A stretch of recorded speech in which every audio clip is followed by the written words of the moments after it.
ఈ విధంగా తనకున్నటువంటి ఓటు బ్యాంకును కాపాడుకుంటూ కొత్తగా బీసీలలో ఓటు బ్యాంకుని చేర్చడం ద్వారా మహిళల్లో తన ఓటు బ్యాంకును పెంచుకోవడం ద్వారా వైఎస్ఆర్ కాంగ్రెస్ పార్టీ ఈ రోజు తిరిగి రాష్ట్రంలో మరొకసారి అధికారంలోకి రాబోతా ఉంది. వైఎస్ఆర్ కాంగ్రెస్ పార్టీ ఆంధ్రప్రదేశ్ లో మే 13వ తేదీన జరిగినటువంటి ఎన్నికల్లో 49.41% ఓట్లను సాధించి 94 నుండి 104 అసెంబ్లీ స్థానాల్లో గెలవబోతా ఉంది. అలాగే తెలుగుదేశం పార్టీ కూటమి 47.55% ఓట్లను సాధించి కేవలం 71 నుండి 81 స్థానాలకు పరిమితం కాబోతా ఉంది.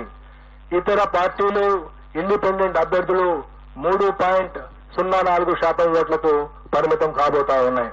సుమారుగా 2% ఓట్ల ఆధిక్యతతో తెలుగుదేశం పార్టీ కూటమి కంటే సుమారుగా 20-25